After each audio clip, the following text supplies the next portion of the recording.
네, 오늘도 기쁨이 넘치시기를 바라겠습니다. 오늘 말씀은 마가복음 13장 9절 말씀입니다. 너희는 스스로 조심하라. 사람들이 너희를 공회에 넘겨주겠고 너희를 회당에서 매질하겠으며 나로 말미암아 너희가 권력자들과 임금들 앞에 서리니 이는 그들에게 증거가 되려 함이라. 아멘. 네, 오늘 말씀의 내용은 주님께서 제자들에게 너희는 스스로 조심하라 이렇게 말씀하시는 내용입니다. 무슨 의미냐면 말세에 힘든 일이 있을 것이니까 주의하라 이런 의미인데요. 이제 무엇을 조심하라는 것인지 또 그 궁극적인 의미는 어떤 것인지를 오늘 생각해 보려고 합니다. 자, 힘든 이 궁극적인 의미를 생각할 때 힘든 일을 피해 가도록 조심하라. 이런 뜻이 아니라는 것을 우리가 먼저 생각을 해야 되겠죠. 힘든 일을 당하지 않도록 피해가라 이런 뜻이 아니라 힘든 일은 절대로 피해갈 수가 없다. 이런 의미고요. 힘든 일을 피해갈 수 없는데 힘든 일을 만날 텐데 신앙을 잃어버리지 않도록 조심하라. 자, 이런 의미가 된다라는 겁니다. 자, 그래서 어떤 분은 이 조심하라라고 하는 이 단어를 준비하라 이렇게 해석을 했습니다. 그러니까 무슨 말입니까? 다시 해석하면 너희는 스스로 준비하라. 그러니까 뭘 준비하라는 겁니까? 신앙을 잃어버리지 않도록 미리미리 준비하라. 이런 의미가 담겨 있다라는 겁니다. 자, 그래서 말세에 힘든 일이 있을 텐데 성도는 무엇을 준비해야 하는지 생각해 보면서 은혜를 나누겠습니다. 말세에 성도가 준비해야 될 것 첫 번째는요. 고난과 핍박을 각오하는 마음을 준비해야 된다라는 겁니다. 고난과 핍박을 각오하는 마음을 준비해야 된다라는 겁니다. 9절 말씀 다시 읽겠습니다. 너희는 스스로 조심하라. 사람들이 너희를 공회에 넘겨주겠고 너희를 회당에서 매질하겠으며 나로 말미암아 너희가 권력자들과 임금들 앞에 서리니 이는 그들에게 증거가 되려 함이라. 자, 여기 보면 왜 스스로 조심하라는 것인지가 나오는데 공회에 넘겨지게 되겠고 공개적으로 매질을 당하게 되겠고 권력자들 앞에서 재판받을 것이기 때문에 조심하라는 겁니다. 지금 어떤 상황이냐면 굉장히 무섭고 떨리는 그런 상황입니다. 이런 상황에 우리가 다다르게 되면 너무나 두려움에 휩싸여서 낙심하게 될 수가 있다는 거죠. 그래서 신앙을 잃어버리는 위험을 겪게 된다라는 겁니다. 자, 그러니까 이런 상황이 오는데 피해갈 수 없으니 잘 준비하라. 그럼 뭘 준비하라는 겁니까? 고난과 핍박을 각오하는 마음의 준비를 잘 해야 된다라는 것입니다. 자, 그럼 어떻게 준비하는 것일까요?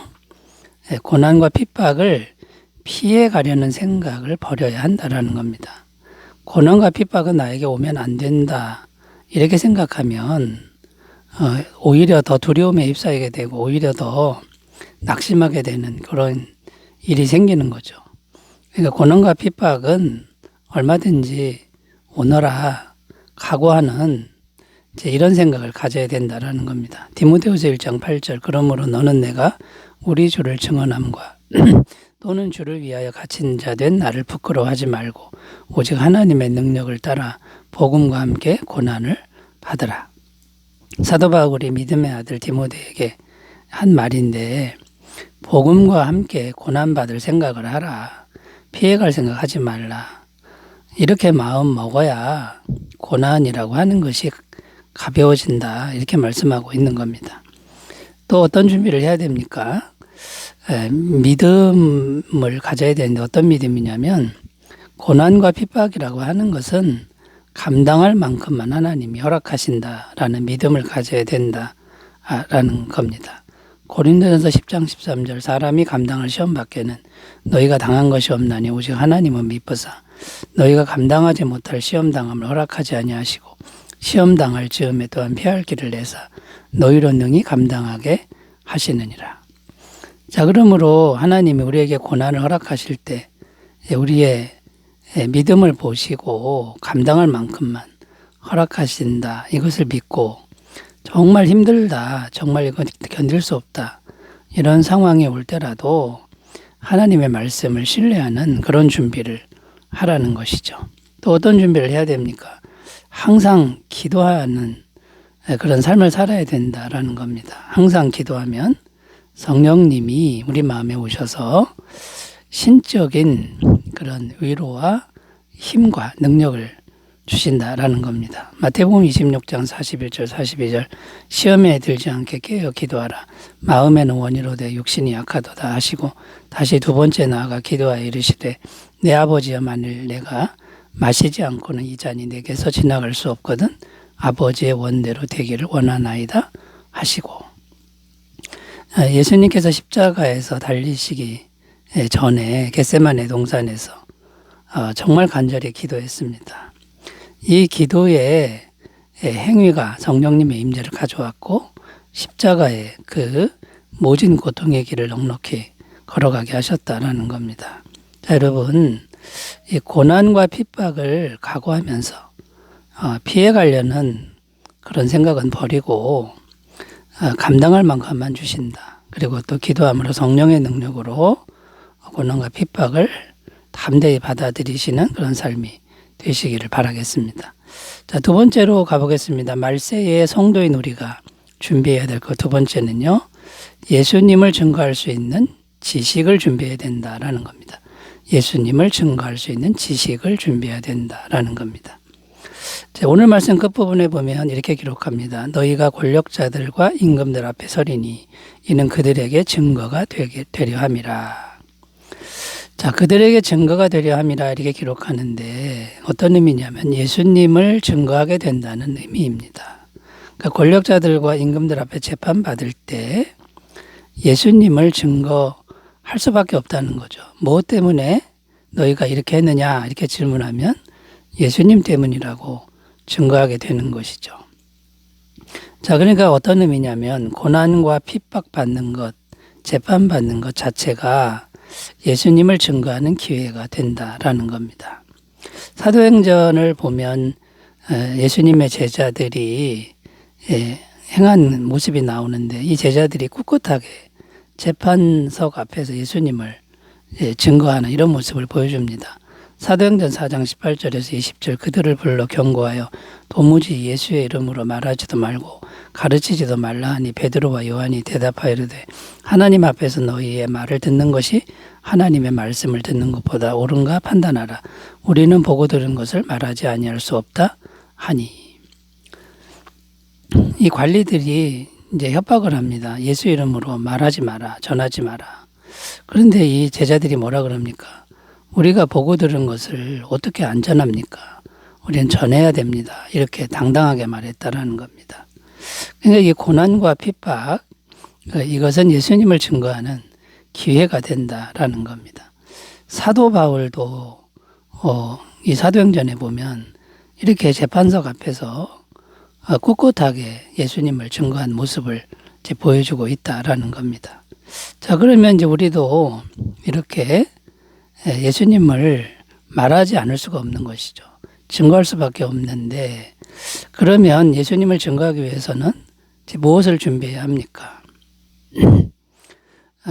어떤 걸 준비해야 되냐면 어떤 힘든 순간을 만날지라도 이것은 우리를 죽이려는 게 아니라 우리를 멸망시키려는 게 아니라 주님을 증거하는 기회다 이렇게 생각하는 훈련을 평상시에 하라는 겁니다. 디모데후서 4장 2절 너는 말씀을 전파하라.